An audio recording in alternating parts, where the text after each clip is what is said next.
Well, it's Thursday, and you all know what that means. As you know, TNA are in a state of joy.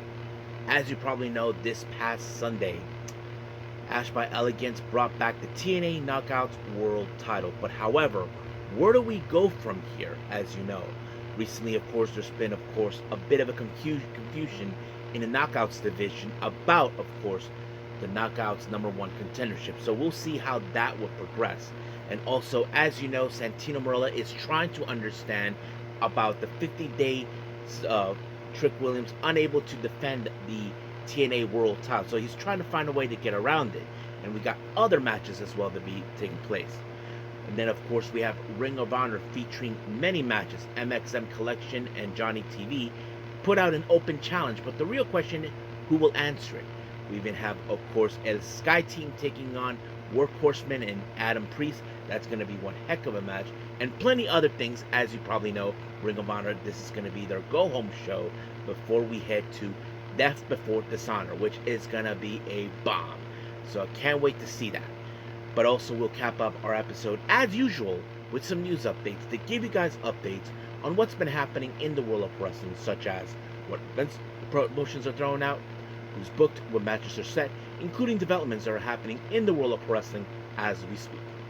So, let's get ready for another episode of Deleted Wrestle Zone.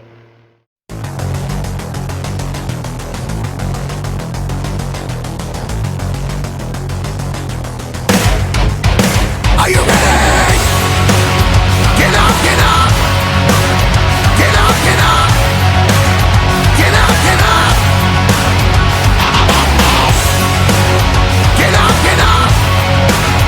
Get up, get up! Get up, get up! Hey everyone, welcome to Deleted Wrestle Zone, all things that is pro wrestling with AEW, NXT, New Japan Pro Wrestling, TNA, the National Wrestling Alliance, various promotions, wrestlers, matches, and championships. I am your host, J-Rod here. So, if you are new to the channel, welcome. This is a channel we do a lot of pro wrestling reviews from various promotions, not only here in the United States, but also in Japan, Mexico, Canada, Europe, the UK, anywhere in the world pro wrestling is not as big, but it continues to grow. We also, of course, do discussion videos, talk about various topics, such as the wrestlers themselves, the promotions, factions, storylines, whatever we want to talk about. We also, of course, do more news updates. If certain information was unable to be on this episode, we can either put it on the next one, or on a separate video by itself.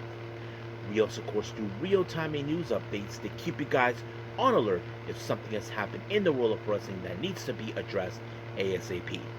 We also, of course, got the Unagi Sayaka Watch and various other cool wrestling content as well.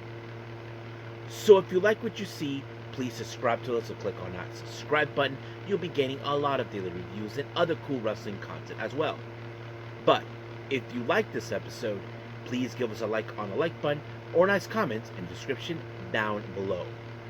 Now, enough with yapping. It's time to put up and shut up, or whatever you wanted me to do. So, as you know, it's Thursday, so let's begin with TNA.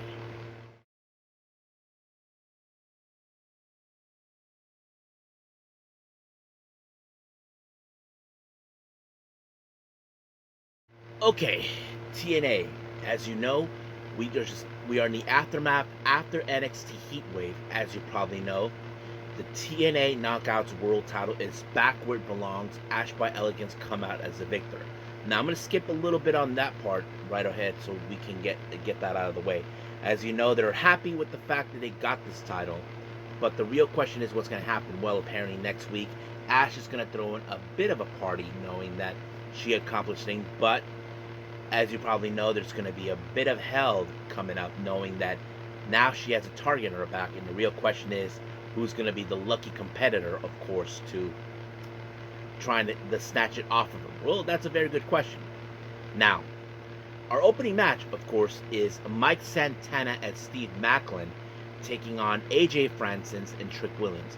Now, this match came about because, of course, Santino Marella is trying to put Trick Williams in a situation where he has to defend that title at Bound for Glory, but Trick Williams is refusing to do so due to the sign a contract that said he cannot defend it after 50 days. So he's trying to figure that out. So he put Trick Williams and AJ Francis in a match against Mike Santana and a partner. However, Steve Maclin, as you know, recently, ever since the loss of the TNA Knockouts World title, he has stepped up to become the soldier setting the fight for TNA, and he's decided to stand beside Mike Santana, knowing he has to bring back that title where it rightfully belongs. But of course, we're going to see some dirty tactics coming from AJ Francis. But there was a bit of a misfire coming from Trick, and then of course, Steve Maclin did a tope suicida on AJ Francis. Well, he got taken out twice, but Mike Santana almost tried to put out the spin the block, but it may not have worked how he would have hoped for. So he put up a roll up on Trick Williams, and just like that, 1, 2, 3, it was over. Mike Santana has a win over Trick Williams, but of course Trick Williams was not going to take that kindly. So all hell broke loose, but we'll see what happens when we get to the situation involving, of course, his defense as the TNA World Champion. Now, we did see an interview with Leon Slater and Cedric Alexander. Gia Miller asked about their match against the Hardys. So it's kind of very interesting to say that because, of course, Leon Slater, it's no secret for those who follow him, he basically grew up with them. And not to mention, ever since being part of TNA, he learned a lot from them. So it's kind of like, let's see what you learn from being a part of their inner circle, that sort of thing. So we'll see how that goes. Now, Eric Young is on a mission to cleanse TNA. Apparently, there's been some interesting going on. So he's facing against one half of the Rascals, Myron Reed. Now, of course, this happened about a week ago, and now Eric Young is on a cleansing spree to wipe out anything that is a problem to TNA. And he did that, of course, by low-blowing Myron Reed, and then later giving him a power driver. And just like that, 1, 2, 3, Eric Young walked away with the win. Now, Dani Luna, as you know, she completely snapped. So apparently now she is no longer staying silent. So she's going to take matters in her own hands. And she doesn't give a damn about what people think now. So we'll see where that goes. Now, our next match is we have the Fatal Influence, Jasmine Nix and Fallon Henley taking on the Inspiration. As you probably know, Fatal Influence possibly want to have their hands on the TNA Knockouts World Tag Team belts, and I think this is more the situation who will be the most logical team that may step up the plate to take on the Elegance brand. Well, we know these two teams had faced off against the Elegance brand in a four-way, and of course the situation turned out the Elegance brand walked away with the win. But this time, of course, the Inspiration managed to get some momentum, and they applied the Idolizer onto Jasmine Nix, and McKay pinned her, and just like that, 1, 2, 3, the Inspiration won the match. So if I was the Elegance brand, I would pay attention to the Inspiration one way or the other. Do not ignore with your beauty and all that, because that may work. Not to mention, if I was the Inspiration, find a way to get rid of little Chihuahua right there. Now, of course, we have he is Nick Mannett's brother. The end.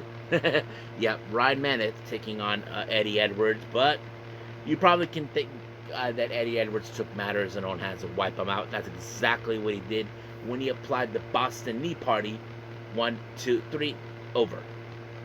Now, Gia Miller went to talk to Indy Hartwell after what happened, even though Jody Threat, as you probably know, is the #1 contender. However, Santino Marella was not happy with the idea about how this thing goes. So he approached Indy saying, look, how about this? You and Jody Threat decide to handle this the right way. You two will fight for the #1 contendership. And Dani Luna showed up, and of course Indy suggested, how about put her in it so that way she can shut up. So I'm sure that's something we probably will expect down the road. So can't wait to see it. Now, as I mentioned earlier, Eric Young is on a spree of cleansing TNA, and he did that by attacking Joe Hendry. So we'll see how that rolls. I'm sure Joe Hendry will get his payback against, of course, Eric Young. Now, our next match, we have Tasha Steelz taking on Mara Sade. Now, if you guys saw what happened last week, Mara Sade was exposing a bit of her artistic side, and of course Tasha Steelz and the dumb hands decided to criticize her.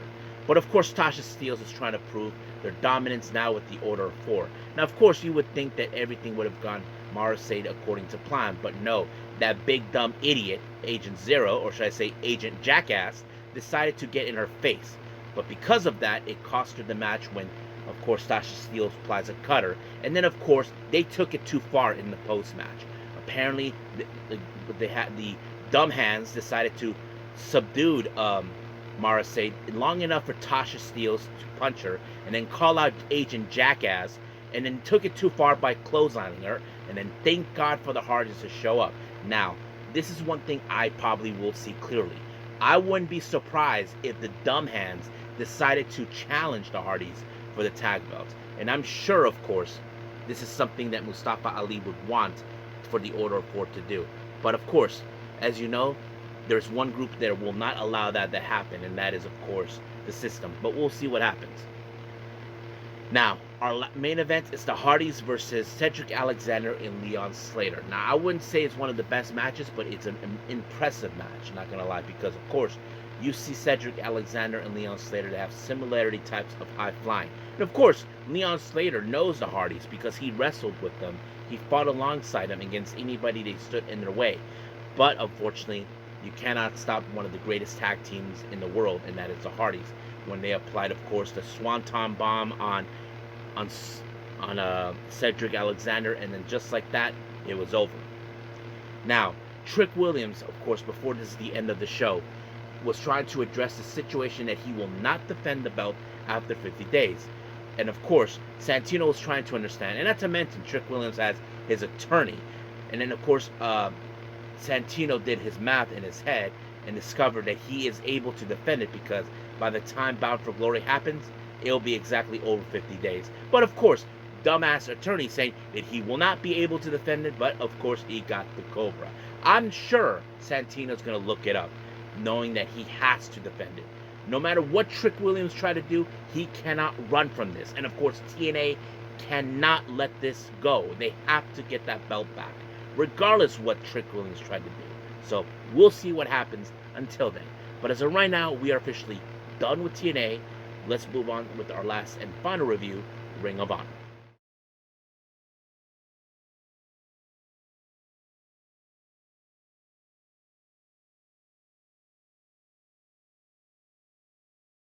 Okay, final review. We opened up, of course, with Beef taking on Everybody Dies, Lance Archer. Now, of course, Beef, he's a tough SOB. He does not back down from a fight. But when it comes to Lance Archer, well, you know he's the kind of guy who waits for his victims until he pulls the trigger. And that's exactly what he did when he applied the blackout. And just like that, 1, 2, 3, everybody dies. Yep, so that's pretty much it. Now, we do see our next match, Allison Kay taking on Taya Valkyrie. Now, of course, recently there's been some developments involving herself with MXM Collection and her husband, Johnny TV.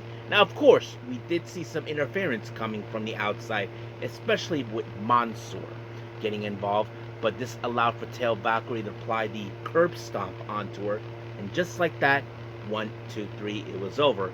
And then, of course, we did see a bit of a post-match promo where, of course, everybody were doing the pose.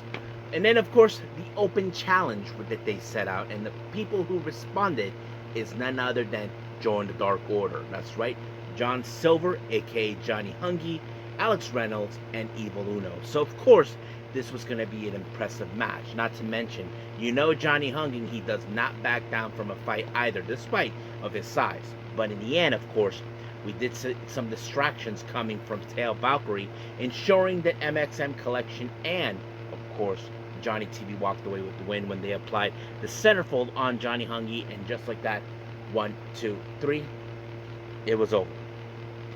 Now, our next match, we have Spanish Announce Project, Angelico and Serpentico taking on Danny Oreo and Stephen Wolf. Now, nothing too special about this because, of course, it was just, we figured it was going to end with Spanish Announce Project to win, and of course, Serpentico put Danny Oreo in the submission outside the ring, giving of course Angelico the chance to put Stephen Wolf in his own submission, and just like that, Wolf had to tap out. Now, we once again had the return of QTV. Once again, as you know, QT Marshall continues to call out Dan, or should I say Stingray, aka Paul Walter Hausen, that he is not a wrestler. And of course, guess who was there? But she's like, what the hell, guys? You know, like, I thought we were done. But later they decided to do the whole rule the footage type of thing, which she was supposed to. So of course we will see QT Marshall versus, of course, Paul Walter Hauser, and it's going to be one heck of a match. Now our next match, we have Okumura taking on Stigma. Okumura, many of you may know him, he's been wrestling down in CML. He is very fluent in Spanish. Not to mention he teamed up with Satoshi Kojima in MLW, and he's been very, very, very impressive. And he was able to pick up the win against Stigma when he applied the running Tower London, and just like that, 1, 2, 3, it was over. Now our next match, we have Adam Priest and the Workhorsemen, Anthony Henry and JD Drake, taking on El Sky Team, Mascara Dorada, Neon, and Mistico. So of course it's going to be an impressive match.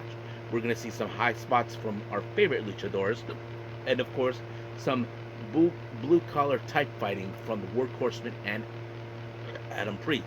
But in the end, of course, it was of course El Mistico with Mistica onto Anthony Henry, and just like that, 1, 2, 3, it was over. However, in the post-match, while Mistico was about to do a promo, he was attacked by a guy in a mask, and it turned out to be, of course, MJF. And MJF told him, "Hey, scumbag, I told you not to come to my country." So he's trying to act like he thinks that Mistico is forbidden from ever coming to the U.S., but he's always welcome to the U.S., no matter what MJF thinks. And not to mention, MJF currently has the MLW World Title the CML World Title on his possession. So we'll see how that rolls up from there. So until then, we are officially done with Ring of Honor and everything else. Let's move on to our last and final thing, and that is, of course, news up.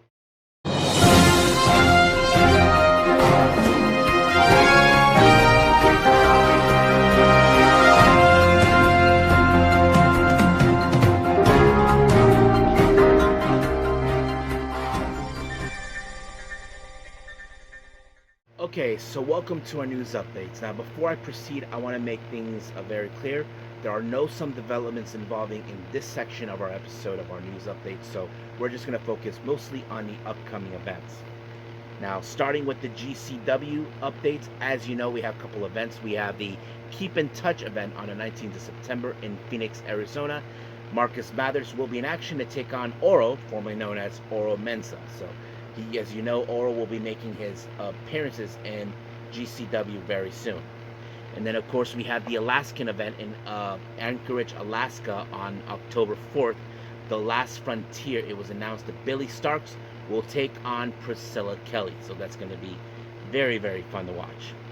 Now, more on Deadlock Pro Wrestling, or DPW, with Carolina Classic. Another qualifying match for the Carolina Classic 4-Way. We have LeBron Cozone versus Eric Stevens. This was announced recently. Many of you may have heard that the International Princess Champion has been vacated. Moka Miyamoto was not well at all, so she had to vacate the belt. And it was later decided that it will be defended. It will be crowned at Wrestle Universe 6 on the 20th of September. So Tokyo Pro Wrestling will have this match happening. And the competitors is Arisu Endo, who, in fact, as you all know, her former tag partner was the former champion, losing to Moka Miyamoto, and now she gets an opportunity. But her opponent is Jada Stone, who in fact has preceded this belt once before, but came up short. Wrestling Revolver for the Revolver Redemption taking place on the 27th of September. We have two matches announced. We have BDE versus Maya World, which is the first time ever. This is going to be an intergender singles match. And then, of course, there's a Texas Death Match, Jake Chris versus Sly de Lucrimso. Hopefully I pronounced that right, but if not, sorry. Now, we do have some JCW updates, which is Jersey Championship Wrestling. There's a knockout event taking place on the 21st. Billy Starks will make her return. Now, more on the upcoming event on the 26th of October, Possession. 4 more names have been added into this invitation. We have Lena Cross as number 3, Jada Stone at number 4, Kenzie Page at number 5, and then finally Kylie Alexa involved. So that's pretty much what's going on in our upcoming events. Now, if there's more updates on these events as we go, I'll let you guys know as soon as possible. But as of right now, we are officially done with everything with our reviews and our news updates. So let's just call it a day.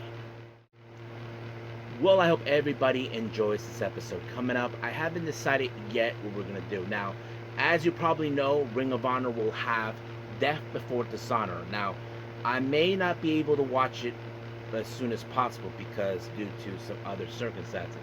But I may review that on a Saturday in case anybody asks.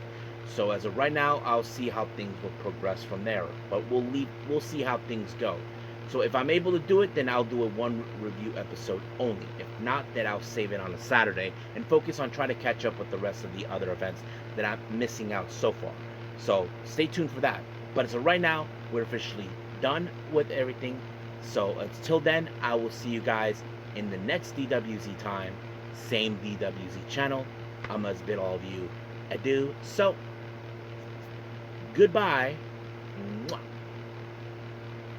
And have a nice day. Bang.